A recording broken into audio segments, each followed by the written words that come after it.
Green belt scandal எனப்படுகின்ற இந்த நில சம்பந்தமான விவகாரம் நீங்கள் குறிப்பிட்டது போல சுமார் 7400 ஏக்கர் நிலத்தை விடுவிப்பதன் மூலம் அந்த நிலத்தை கொள்வனவு செய்பவர்கள் 8.28 பில்லியன்கள், அதாவது 8280 மில்லியன்கள் டாலர்களை வருமானமாக பெறுகின்ற அளவிற்கான ஒரு திட்டம் ஒன்று நடைமுறைப்படுத்தப்பட இருந்தது. கனடாவில் உள்ள ஒரு பெரிய வரப்பிரதேசம் என்னவென்றால் தாராளமாக நிலங்களை கொண்ட ஒரு பிரதேசம். ஒரு தனி மனிதருக்கு 2.4 கிலோமீட்டர் நிலம் என்பது இருக்கின்ற அளவில் கனடா என்பது இருக்கின்றது என்பது உலகிலேயே ஒரு மிகவும் ஒரு உன்னிப்பான செய்தி. திடீர் பணக்காரராக்குகின்ற முயற்சியாக இருக்கும் என்று குறிப்பிட்ட பொழுது அந்த விசாரணை நீங்கள் குறிப்பிட்டது போல இந்த ஒன்றாரியோ எதிக்ஸ் வாட்ச் டாக் எனப்படுகின்ற அமைப்பால் எடுக்கப்பட்ட பொழுது அந்த விசாரணை தொடர்ந்து செல்கின்ற நிலையில் அதாவது RCMP எனப்படுகின்ற கனடாவின் மத்திய போலீஸ் இதில் தலையிட்டிருந்தது. இது ஒரு அசாதாரண விடயம். RCMP அறிவித்திருக்கின்ற செய்தியானது நிச்சயமாக இது ஒரு நாள் டக்ஃபோர்ட் அவர்களுடைய அரசிற்கு தலையீடு கொடுக்கக்கூடிய ஒரு விவகாரமாக மாறலாம். இந்த விவகாரங்களில் உண்மை இருந்தால் இவ்வாறு கூறுங்கள்.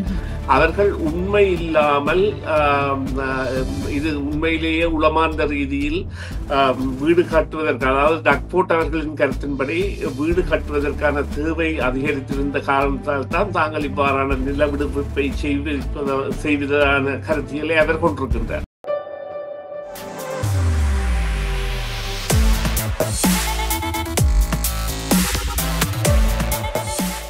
வணக்கம் நேயர்களே, மீண்டும் மற்றொரு செய்தியின் பின்னணி நிகழ்ச்சியில் உங்கள் அனைவரையும் சந்திப்பதில் மிக்க மகிழ்ச்சி அடைகின்றோம். இன்றைய தினம் பேச போகின்றோம் என்னவென்றால், ஒன்டாரியோவின் நெறிமுறைகள் கண்காணிப்பு அமைப்பு பசுமை நிலங்கள் தொடர்பான விசாரணைகள் பற்றி குறிப்பிட்டிருக்கிறது. அது பற்றி பேச போகின்றோம். தகவல்களை கேட்டறிவதற்காக சுரேஷ் சர்மாவை இணைத்துக் கொள்ள போகின்றோம். வணக்கம் சுரேஷ் சர்மா. வணக்கம் சுதர்ஷினி. வணக்கம் நேயர்களே. ஆமா, மீண்டும் வரவேற்கின்றோம் உங்களை நிகழ்ச்சிகளுக்கு. 7400 ஏக்கர் பசுமை நிலங்கள், கிட்டத்தட்ட 8.28 பில்லியன் நிலமாற்றத்திற்கான குற்றவியல் விசாரணையில் இன்னும் இருக்கின்றது என்று சொல்லப்பட்டிருக்கிறது. அது மட்டுமில்லாமல் RCMP பிரிவினர் இதனை 19 மாதங்களுக்கு மேலாக விசாரித்து வருகின்றார்கள். இது பற்றி விரிவாக்க கூற முடியுமா? ஆமாம், நிச்சயமாக. அதாவது இந்த கிரீன் பெல்ட் ஸ்கேண்டல் எனப்படுகின்ற இந்த நில சம்பந்தமான விவகாரம் நீங்கள் குறிப்பிட்டது போல சுமார் 7400 ஏக்கர் நிலத்தை விடுவிப்பதன் மூலம் அந்த நிலத்தை கொள்வனவு செய்பவர்கள் 8.28 பில்லியன்கள், அதாவது 8280 மில்லியன்கள் டாலர்களை வருமானமாக பெறுகின்ற அளவிற்கான ஒரு திட்டம் ஒன்று நடைமுறைப்படுத்தப்பட இருந்தது. அது குறிப்பாக இவ்வாறு பார்க்கலாம். ஒரு ஏக்கர் நிலத்தை வாங்குபவர் சுமார் 1.2 மில்லியன் டாலர்களை உடனேயே தனது வருவாயாக பெறுவதான நிலைமை இருந்திருந்தது. அவ்வாறு ஒரு இந்த 7400 ஏக்கர்களையும் ஒரு 500 ஏக்கர் படி ஒரு கம்பெனி வாங்கியிருந்தால் அவர்கள் பில்லியன் டாலர்களை உடனடியாகவே, அதாவது 1000 மில்லியன் டாலர்களை பார்க்கக்கூடிய சந்தர்ப்பம் இருந்திருக்கும், அல்லது அதை ஒட்டிய தொகையை பார்க்கக்கூடிய சந்தர்ப்பங்கள் இருந்திருக்கும், வீடு கட்டி அந்த இடங்களில் விற்றிருந்தால். ஆனால் இந்த விவகாரத்தின் பொழுது டக்ஃபோர்ட் அவர்கள் அமைத்திருந்த அவரது உலக குழுவே தாராளமாக வெளியிட நிலங்கள் இருக்கின்ற பொழுது இவ்வாறாக இந்த கிரீன் பெல்ட் எனப்படுகின்ற இந்த பசுமை வலயத்தில் உள்ள நிலங்கள் விடுவிக்க தேவையில்லை என்பதை தெரிவித்திருந்தது. இதற்கான காரணம் என்னவென்று குறிப்பிட்டால், இந்த பசுமை வலயத்திற்குள்ள நிலங்களை அவர்கள் விற்கும் பொழுது அவை சுமார் ஒரு ஏக்கர் $1000 $2000 அல்லது $5000 விற்கப்படலாம். ஏனெனில் அவற்றில் அந்த பல வேலைகள் செய்யப்பட வேண்டிய தேவை இருக்கும். அதாவது அந்த இடங்களில் உள்ள மரங்கள் அகற்றப்பட்டு அந்த இடங்கள் அவ்வாறு ஒரு வீடு அமைப்பு திட்டத்திற்கான நிலைக்கு கொண்டு வருவதற்கு, அத்தோடு அவைக்கான வடிகால் தேவைகள் மற்றும் மின்சார தேவைகள் எல்லாம் சாதாரண விலையில் இல்லாமல் அங்கே இணைக்கப்பட்டு வழங்கப்பட்டிருக்க வேண்டிய வேண்டிய தேவைகள் இருக்கும். ம்ஹ்ம். ஆனால் வெளியே தாராளமாக கனடாவை பொறுத்தவரையில் கனடாவில் உள்ள ஒரு பெரிய வரப்பிரதாசம் என்னவென்றால் தாராளமாக நிலங்களை கொண்ட ஒரு பிரதேசம். ம்ஹ்ம். ஒரு தனி மனிதருக்கு 2.4 கிலோமீட்டர் நிலம் என்பது இருக்கின்ற அளவில் கனடா என்பது இருக்கின்றது என்பது உலகிலேயே ஒரு ஒரு மிகவும் ஒரு உன்னிப்பான செய்தி. அதாவது ம்ஹ்ம். கனடாவில் நிலங்களுக்கு எப்பொழுதுமே பஞ்சமில்லை என்பது. ம்ஹ்ம். இந்த நிலையில் இவர்கள் இவ்வாறு விடுவிக்க முயற்சி செய்ததானது நிச்சயமாக இந்த வீடு கட்டுபவர்களை அல்லது அந்த வீட்டு திட்டங்களை செய்பவர்களை திடீர் பணக்காரர்கள் ஆக்குவதற்காக லஞ்சம் பெறப்பட்டு செய்யப்பட்டதா என்ற சந்தேகம் எழுப்பப்பட்ட பொழுது இந்த நிலையில் தான் ஒன்டாரியோவின் கணக்காளர் நாயகம் அவர்கள் இவ்வாறு நிலங்கள் விடுவிக்கப்படுவதானது சிலரை திடீர் பணக்காரராக்குகின்ற முயற்சியாக இருக்கும் என்று குறிப்பிட்ட பொழுது அந்த விசாரணை நீங்கள் குறிப்பிட்டது போல இந்த ஒன்றாரியோ எதிக்ஸ் வாட்ச் டாக் எனப்படுகின்ற அமைப்பால் எடுக்கப்பட்ட பொழுது அந்த விசாரணை தொடர்ந்து செல்கின்ற நிலையில் அதாவது ஆர்சிஎம்பி எனப்படுகின்ற கனடாவின் மத்திய போலீஸ் இதில் தலையிட்டிருந்தது. இது ஒரு அசாதாரண விடயம். அதாவது அந்த ஆர்சிஎம்பியின் ஓ டிவிஷன் எனப்படுகின்ற அந்த இவர்களுடைய பங்கு என்னவென்று சொன்னால் இவ்வாறான அந்த ஒரு சர்வதேச விவகாரங்கள் அல்லது உள்நாட்டில் நடைபெறுகின்ற மிகவும் நுணுக்கமான விடயங்கள் குறித்து ஆராய்வதுதான் இந்த பிரிவு என்பதின் செயற்பாடு. எனவே உள்ளூர் விவகாரத்தில் இந்த விவகாரம் எடுக்கப்பட்டு அவர்கள் தாங்களாகவே விசாரணையை தொடங்கியிருந்தார்கள். இருந்த பொழுதிலும் இந்த கடந்த வியாழக்கிழமை இந்த ஒன்டாரியோவின் இந்த அதாவது இந்த எதிக் கமிஷனர் எனப்படுகின்ற பதவியில் இருந்த டேவிட் வேக் எனப்படுபவர் விலத்தி அந்த பதவிக்கு கத்ரீன் மதவெல் என்பவர் வந்த பொழுது அவர் இந்த விசாரணையில் சம்பந்தப்பட்டவர்களை கண்டித்ததுடன் இந்த விசாரணை தேவையில்லை என்ற நிலையை ஏற்படுத்தி இருந்தார். இருந்த பொழுதிலும் இப்பொழுது ஏற்பட்டிருக்கின்ற நிலைமை என்னவென்று சொன்னால் ஆர்சிஎம்பி தான் தொடங்கிய விசாரணையை தொடர்ந்து எடுத்து செல்ல போகின்றது என்று தெரிவித்திருக்கின்றது. இது நிச்சயமாக டக்ஃபோர்ட் அவர்களுடைய அரசிற்கு ஒரு நெருக்குவாரமான ஒரு விடயமாக இருக்கும். இதுவரையிலும் தேர்வு எவ்வாறான நெருக்குவாரங்களை சந்திக்க போகின்றது டக்ஃபோர்ட்டினுடைய அரசாங்கம் எவ்வாறான நெருக்குவாரங்கள் எவ்வாறான பாதிப்புகளை சந்திக்க போகின்றது நினைக்கின்றீர்கள்? ஆமாம், இது அதாவது குறிப்பாக இன்று வரையும் இந்த ஆர்சிஎம்பி தங்களுடைய விசாரணையில் தெரிவு செய்யப்பட்ட இந்த ஒரு பிரதிநிதியை விசாரித்ததான தகவல்கள் வெளியே வரவில்லை. மக்களால் தெரிவு செய்யப்பட்ட இருந்த பொழுதிலும் டக்ஃபோர்ட் அவர்களின் உதவியாளர்கள், தற்போதைய உதவியாளர்கள் மற்றும் முன்னிய உதவியாளர்கள் மற்றும் முதல் ராஜினாமா செய்த வீட்டு விவகார அமைச்சர் போன்றவர்களை விசாரித்ததான தகவல்கள் தெரிந்தாலும் உண்மை என்பது எவ்வளவுக்கு என்பது தெரியாது. ஆனால் இருந்த பொழுதிலும் இந்த விசாரணை என்பது ஒரு குற்றவியல் விசாரணையாக செல்லக்கூடிய சாத்திய கூறுகளை அதிகப்படுத்தலாம். அவர்களுக்கு கிடைக்கின்ற ஆதாரங்கள் அல்லது இதில் சம்பந்தப்பட்டவர்கள் தொடர்பாக, அதாவது எத்தனை வீடு கட்டும் திட்டமுடியோர் சம்பந்தப்பட்டார்கள் அல்லது இத்தனை இனங்கள் சம்பந்தப்பட்டன போன்ற விடயங்கள் எல்லாம் இங்கே வெளிவரக்கூடிய தன்மைகள் இருக்கின்றன.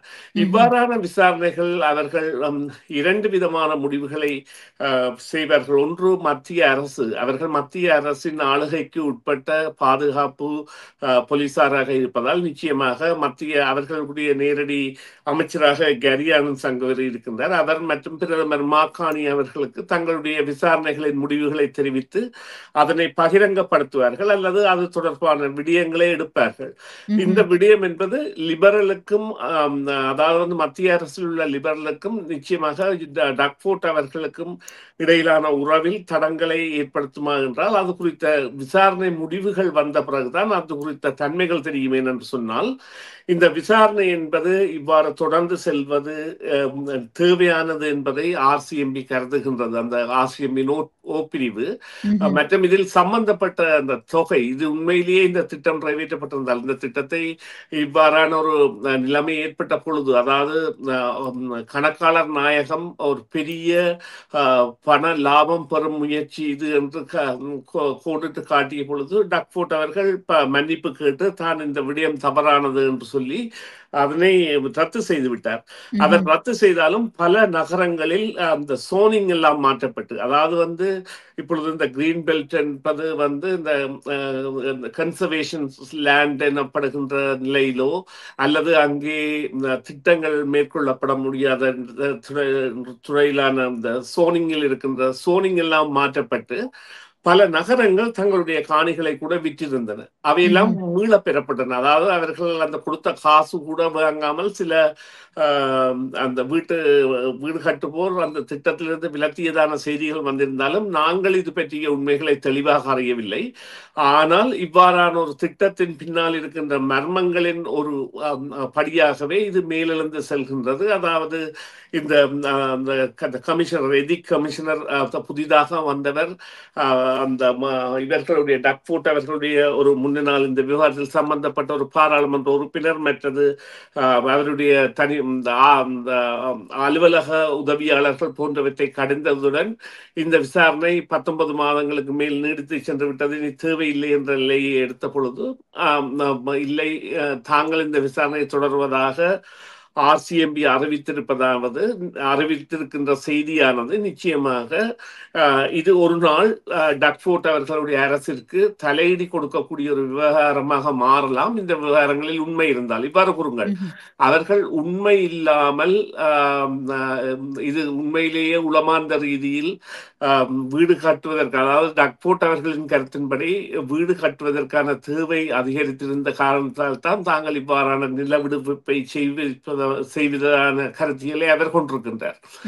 ஆனால் அவருடைய ஆளுகைக்கு உட்பட்ட ஒரு குழுவே தெரிவித்திருந்தது, ஒன்றாரியோவில் பல இடங்களில் நிலம் இருக்கின்ற பொழுது இந்த நிலம் விடுபட தேவையில்லை என்று. எனவே இது குறித்த விசாரணை என்பது நிச்சயமாக கனடாவின் வரலாற்றில் ஒரு முன்னுதாரணமாக இருக்கும். எதிர்காலத்தில் இவ்வாறான நில விடுகைகள் தொடர்பான மேற்கோள்களுக்கு இந்த விவகாரத்தில் யாரெல்லாம் பாதிக்கப்பட போகின்றார்கள்? யாருக்கெல்லாம் இது சாதகமாக இருக்கும் அப்படி சொல்லி யோசிக்கின்றீர்களா?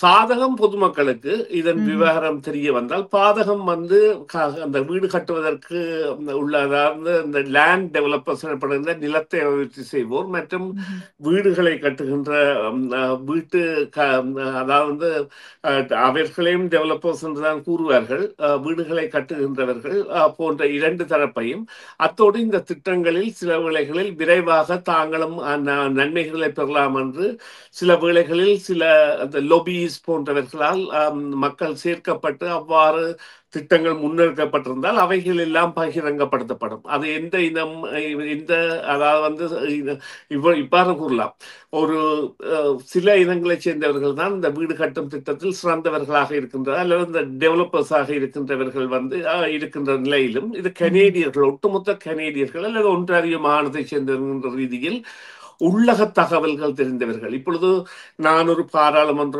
உறுப்பினராகவோ அல்லது ஒரு உதவியாளராகவோ இருந்து எனக்கு இந்த தகவல் தெரிந்திருந்தால், நான் அந்த தகவலை எனக்கு தெரிந்த ஒரு 10 பெரிய நபர்களுக்கு சொல்லி அவர்களை திரட்டி சென்று அவ்வாறு திட்டங்களில் முதலீடு செய்திருந்தால் அது நிச்சயமாக வெளிவரக்கூடிய அல்லது அவர்களுக்கு அந்த பாதகத்தை இட்ட பணத்தை எடுக்க முடியாத நிலையை ஏற்படுத்தும் என்று சொன்னால், இந்த திட்டம் ஏற்கனவே கைவிடப்பட்டு விட்டது. கைவிடப்பட்ட நிலையில் நிச்சயமாக அது அவ்வாறானவர்களை பாதிப்புக்கு உள்ளாக்கும். ஆனால் இந்த பொதுமக்களை பொறுத்தவரையில் இது ஒரு கற்பிதம். எவ்வாறு ஒரு அரசை தவறான வழியில் வழிநடத்தி சென்று, அதாவது தவறான சிந்தனைகளை கொடுத்து எவ்வாறு இந்த வீட்டு திட்ட அமைப்பாளர்கள் அதிக லாபத்தை பெற முனைந்தார்கள் என்பதற்கு, இதை ஒட்டுமொத்தமாக அரசு சார்ந்ததாக அவர்களுடைய திட்டமாக எடுக்கப்படாமல் அவர்களுக்கு பரிந்துரைக்கப்பட்ட திட்டமாக பார்ப்போமாக இருந்தால், இவ்வாறான லாபங்களை பார்க்க முயன்றவர்கள் அவர்களுக்கு தவறான பரிந்துரைகளை வழங்கி இருக்கின்றார்கள் என்றுதான் எடுக்க வேண்டும். சார், நன்றி சுரேஷ் சர்மா. உங்களுடைய தகவல்களுக்கு, கருத்துக்களுக்கு மீண்டும் ஒரு பொழுதில் சந்திப்போம். நன்றி, வணக்கம். நன்றி சுதர்சினி. நன்றி நேயர்களே. மீண்டும் ஒரு பொழுதில் சந்திப்போம்.